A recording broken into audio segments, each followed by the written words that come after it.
کہتا ہے، کوئی مجلسی کیا کہتا ہے، کوئی ذاکر کیا کہتا ہے، اس سے قطع نظر کر کے اللہ کا قرآن کیا کہتا ہے، اس کے نبی کا فرمان کیا کہتا ہے، یہ آپ کے سامنے رکھتا ہوں۔ آپ حضرات کے سامنے قرآن مجید کی ایک آیت پڑھی ہے، اور وہ آیت ہے قُلْ لَا أَسْأَلُكُمْ عَلَيْهِ أَجْرًا إِلَّا الْمَوَدَّةَ فِي الْقُرْبَى۔ آپ علیہ السلام کو اللہ رب العزت نے حکم فرمایا، قل، آپ کہہ دیجئے، انہیں بتائیے، یہ جو آپ خطاب کر رہے تھے قریش کے ان مشرکین سے جو کہ قریش کے سرداران تھے، ان سے خطاب کر رہے ہیں، اور قرآن میں آپ نے فرمایا، اللہ رب العزت نے فرمایا قل، آپ کہیے ان سے، لا اسألکم علیہ اجرا الا المودۃ فی القربى، میں رسالت کو تمہارے سامنے بیان کرنے پر، پیغام نبوت تمہارے سامنے رکھنے پر تم سے کسی قسم کا اجر نہیں مانگتا۔ لا اسألکم علیہ اجرا، اس پر میں تم سے کوئی اجر نہیں مانگتا۔ اب تم سے میں کچھ مانگتا نہیں ہوں، تم سے کسی چیز کا مطالبہ نہیں کرتا ہوں، پھر تم مجھے ایذا دیتے ہو، تکلیف دیتے ہو، میرے راستے کی رکاوٹ بنتے ہو، کیوں؟ چلو تمہیں میرے رسالت کا تو کوئی پاس نہیں ہے، الا المودۃ فی القربى، کم سے کم اس رشتہ داری کا پاس تو رکھو جو میرے اور تمہارے بیچ میں ہے۔ تم بھی قریش ہو، میں بھی قریش ہوں، اس رشتہ داری کا پاس تو رکھو۔ رشتہ دار سمجھ کے کوئی بھلائی نہیں کر سکتے، برائی تو نہ کرو۔ قل، آپ کہیے ان سے، لا اسألکم علیہ اجرا الا المودۃ فی القربى، یہ آپ نے سرداران قریش، مشرکین قریش جو تھے ان سے فرمایا۔ اب دیکھیں یہ آیت جو ہے یہ آپ کے سامنے کوئی بھی پڑھ سکتا ہے، ترجمہ بھی کر سکتا ہے، الا المودۃ فی القربى، لیکن کس طریقے سے اس کو توڑ مروڑ کے بیان کیا جاتا ہے اور اصل مقصد اور مقصود جو ہے اس سے ہٹایا جاتا ہے۔ اس آیت کا مقصود ایک بات بتانا ہے کہ نبی دنیا میں پیغام الہی پہنچانے کے عوض میں کسی سے کسی چیز کا مطالبہ نہیں کرتا ہے۔ نبی کسی سے پیغام الہی پہنچانے میں کسی سے کسی چیز کا بھی مطالبہ نہیں کرتا ہے۔ یہ نبوت کے مزاج کے خلاف ہے۔ کیوں؟ کہ نبوت اس کائنات میں اللہ تعالیٰ کا براہ راست نمائندہ ہوتا ہے، جو اللہ کا پیغام اس کی مخلوق تک اور اپنی قوم اور امت تک براہ راست پہنچاتا ہے۔ اس کے عوض میں وہ کسی سے مال کی طمع نہیں رکھتا، کسی سے جائیداد کی طمع نہیں رکھتا، کسی سے کسی چیز کی بھی طمع نہیں رکھتا۔ اس کا مقصد یہ ہوتا ہے کہ میرے ٹکڑے ہو جائیں تو ہو جائیں، میرا خاندان ذبح کر دیا جائے تو کر دیا جائے، میرے راستے میں رکاوٹیں ڈالی جائیں تو ڈالی جائیں، لیکن جو پیغام اللہ رب العزت کی طرف سے مجھے دیا گیا ہے میں اس پر کمپرومائز نہیں کر سکتا، سودے بازی نہیں کر سکتا۔ مجھے حکم ہے کہ میں اس پیغام کو تم تک پہنچاؤں۔ اللہ تعالیٰ کے ایک پیغمبر گزرے ہیں، ان کا نام ہے حنظلہ بن صفوان علیہ السلام۔ قرآن مجید میں اصحاب الراس کے نام سے ان کے واقعے کی طرف اشارہ کیا ہے، ضمنی بات ہے، آپ کو سمجھا رہا ہوں۔ ساری زندگی لگے رہے، قوم کو سمجھاتے رہے، سمجھ جاؤ سمجھ جاؤ، اللہ کے ماں سوا کے سامنے نہ جھکو نہ جھکو نہ جھکو، قوم نہیں مانی۔ حنظلہ بن صفوان علیہ السلام کی پوری زندگی کی تبلیغ کا حاصل ایک غلام ایمان لایا، ایک غلام تھا وہ ایمان لایا۔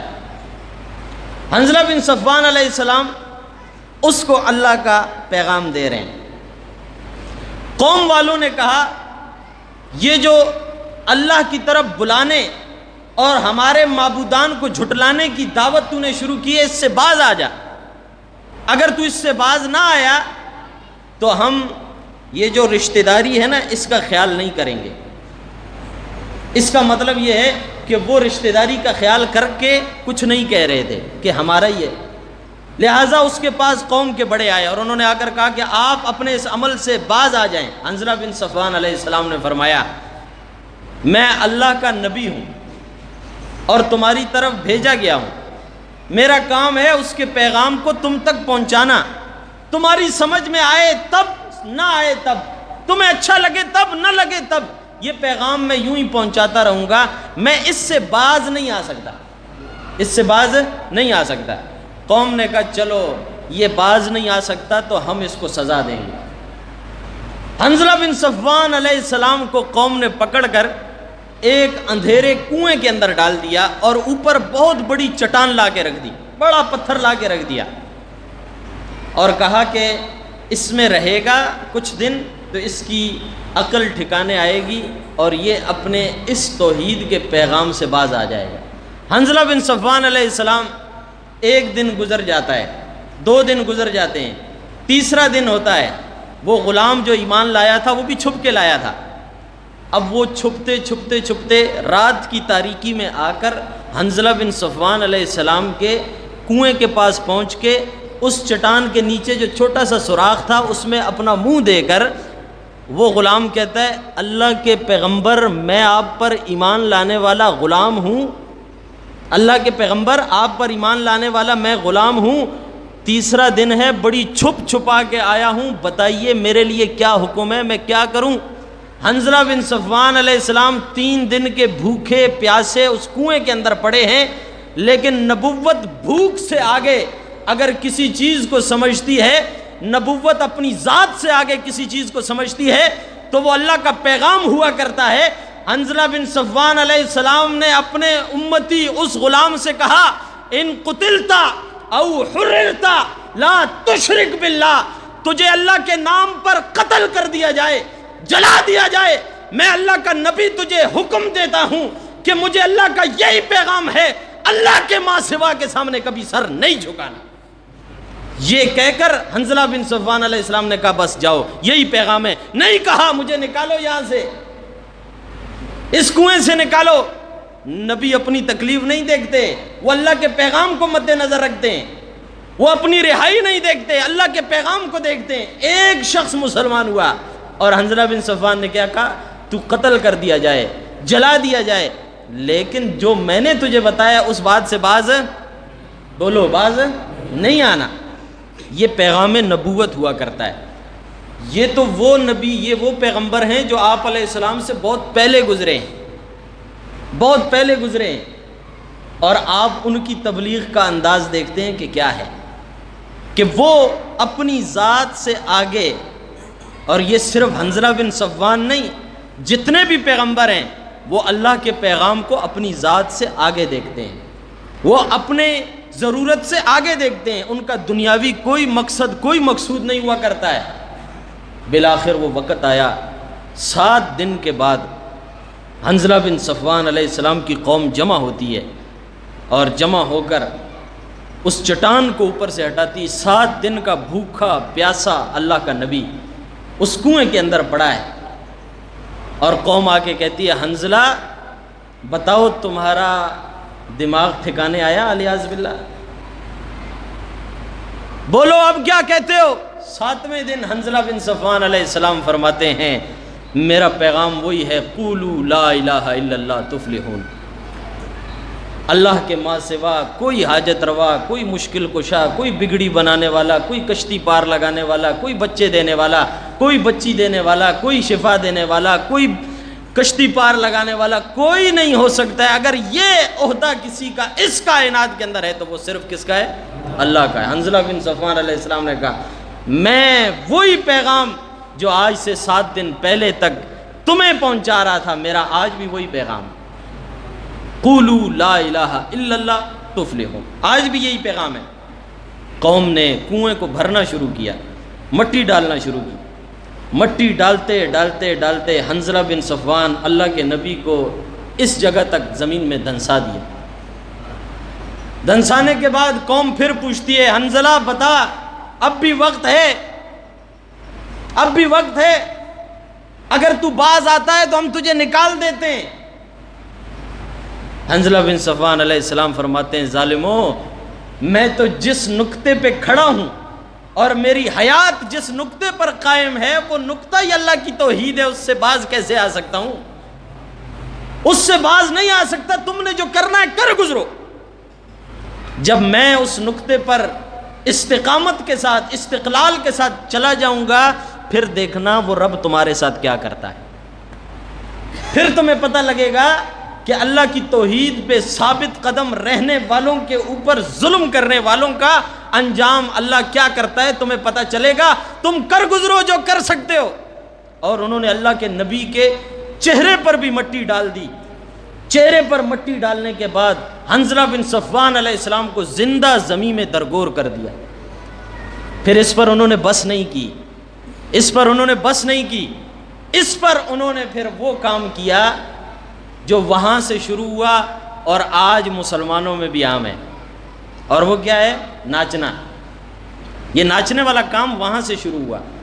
حنظلہ بن صفوان علیہ السلام کو زندہ زمین میں دفن کر کے اس مٹی کے اوپر پوری قوم جمع ہو کر ڈانس کرتی ہے، ناچتی ہے، اور اس نبی کے اس زندہ زمین میں درگور ہونے پر جشن مناتی ہے۔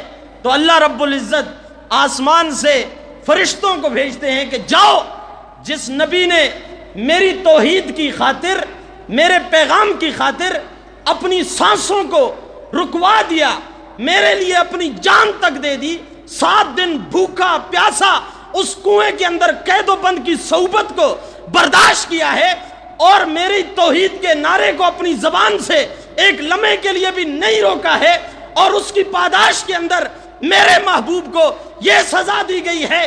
میں رب بھی اب جو سزا ان کے لیے مختص کر رہا ہوں، فرشتوں سے کہا جاؤ اس قوم کو آسمان تک اٹھاؤ۔ آسمان تک اس دھرتی کو اٹھایا گیا، اور پھر الٹا کر کے اس زمین کے نیچے ان کو اسی طرح دھنسا دیا جیسے انہوں نے اللہ کے نبی کو دھنسایا۔ یہ ڈانس وہاں سے نکلا ہے جو آپ شادیوں میں کرتے ہیں، یہ ڈانس وہاں سے نکلا ہے جس پہ آپ کو بڑا فخر ہوتا ہے، یہ ڈانس وہاں سے آیا ہے۔ نبی کو زمین میں درگور کر کے ناچنے کا عمل وہاں سے شروع ہوا ہے، اور آج اس مسلمان قوم کے اندر آ گیا۔ یہ کیا تربیت ہے مسلمانوں تمہاری؟ تو حنظلہ بن صفوان علیہ السلام بھی اللہ کے ایک نبی ہیں، اور نبوت نے اپنا کام بتایا ہے کہ وہ اس نقطے پر، جس نقطے کے ساتھ ان کی حیات متعلق ہے، اس سے پیچھے نہیں ہٹ سکتے۔ یہ حنظلہ بن صفوان ہے، اور یہ تو محمد عربی ہے صلی اللہ علیہ وسلم، یہ پیچھے ہٹ سکتے ہیں؟ زور سے بولو۔ رسول اللہ صلی اللہ علیہ وسلم پیچھے ہٹ سکتے ہیں؟ اللہ کی توحید سے پیچھے نہیں ہٹ سکتے، اور نہیں ہٹے۔ مشرکین مکہ آئے اور آ کر کہنے لگے ابو طالب سے کہ اپنے بھتیجے سے کہو کہ یہ جو دعوت دے رہا ہے، ہمیں اس دعوت سے تکلیف نہیں ہے، ہمیں دعوت سے تکلیف نہیں ہے، لیکن ہم کچھ آفر لائے ہیں، آفرز لائے ہیں آپ کے لیے۔ کیا آفر لائے ہیں؟ دیکھو، اپنے بھتیجے سے کہو کہ اگر وہ حکومت چاہتا ہے، ہم حکومت دینے کے لیے تیار ہیں۔ اگر وہ دولت چاہتا ہے، پورے حجاز کی جتنی دولت ہے اس کے قدموں میں ڈالنے کے لیے تیار ہے۔ اور اگر کوئی عورت چاہتا ہے الیاذ باللہ تو اس کے عقد میں دینے کے لیے تیار ہے۔ ابو طالب نے پوچھا بدلے میں کیا چاہتے ہو؟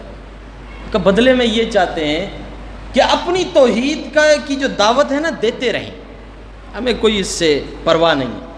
یہ جو ہمارے معبودان کا رد کرتے ہیں، یہ رد نہ کریں، رد نہ کریں۔ یہ نہ کہے کہ لات سے کچھ نہیں ہوتا، منات کچھ نہیں کر سکتا، یہ عزا کچھ نہیں کر سکتا، یہ نہ کہے۔ یہ کہے کہ اللہ کو مانو، ہمیں اس سے اختلاف نہیں ہے۔ یہ نہ کہے کہ یہ نہ، اس سے نہ مانگو، اس سے یہ نہیں کر سکتا، یہ نہیں، یہ نہ، اس سے ہمیں تکلیف ہوتی ہے۔ ابو طالب کی سمجھ میں یہ بات آ گئی، کہنے لگے کہ بیٹا آئے گا، بھتیجا آئے گا تو بات کروں گا۔ اللہ کے نبی تشریف لائے۔ میں عنوان کی طرف آپ کو لانا چاہتا ہوں، میں اصل میں سمجھا کچھ اور رہا ہوں آپ کو، آپ اپنے ذہن حاضر رکھیں۔ آئے رسول اکرم صلی اللہ علیہ وسلم، چچا آئے، بیٹا مشرکین مکہ، سرداران مکہ آئے تھے، چچا کیا کہتے تھے؟ بیٹا بات جو کی سمجھ میں تو آئی، بات تو اچھی کرتے تھے، کیا کہتے تھے؟ بیٹا وہ کہتے تھے اگر تجھے دولت چاہیے تیرے قدموں میں ڈالنے کے لیے تیار ہے، حکومت چاہیے پورے حجاز کی حکومت دینے کے لیے تیار ہے، کوئی عورت چاہیے آپ کے عقد میں دینے کے لیے تیار ہے۔ نبوت ان باتوں کا نہیں سوچتی، نبوت کہتے ہیں بدلے میں کیا کہہ رہے تھے، یہ دے دیں گے تو مانگتے کیا ہے، یہ چیزیں مجھے دے دیں تو مانگتے کیا ہیں، مجھ سے کیا چاہتے ہیں۔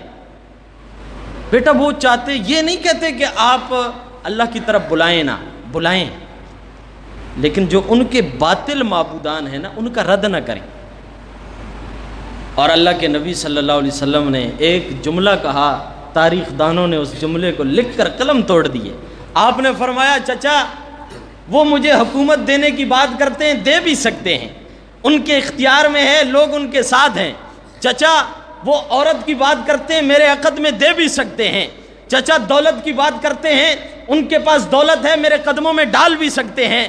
یہ تو وہ چیزیں ہیں جو دینا ممکن ہے، میرے قدموں میں ڈالنا ممکن ہے، میرے عقد میں دینا ممکن ہے، مجھے حاکم بنانا ممکن ہے۔ چاچا یہ تو ممکنات میں سے ہے، وہ ناممکنات کی طرف اپنا رخ کر لیں اور زمین سے آسمان پر چڑھ جائیں اور آسمان کا سورج اتار کے محمد کے دائیں ہاتھ پہ رکھ دیں اور آسمان کا چاند اتار کے محمد کے بائیں ہاتھ پہ رکھ دیں، میں محمد آسمان کی اس دولت سورج اور چاند کو زمین پر دے ماروں گا، لیکن جو توحید کا پیغام اللہ نے مجھے دیا ہے اس سے باز محمد نہیں آ سکتا ہے، اس سے باز نہیں آ سکتا۔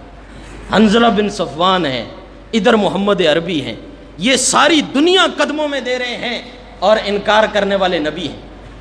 بھئی جو نبی دنیا کو ٹھکرا رہا ہے، جو نبی دولت کو ٹھکرا رہا ہے، جو نبی ہر آسائش کو ٹھکرا رہا ہے، وہ لوگوں سے یہ کہے گا کہ ٹھیک ہے مجھے ماننا ہے تو مانو، نہیں ماننا ہے تو نہیں مانو، لیکن کم سے کم میرے حسن و حسین، حضرت علی، حضرت فاطمہ، ان کی تو عزت کرو۔ اس آیت کا یہ مطلب بیان کرتے ہیں لوگ، قُلْ لَا أَسْأَلُكُمْ عَلَيْهِ أَجْرًا إِلَّا الْمَوَدَّةَ فِي الْقُرْبَى، کہ نبی کہتے ہیں میں تم سے کچھ نہیں مانگتا مگر تم سے قربہ کی محبت۔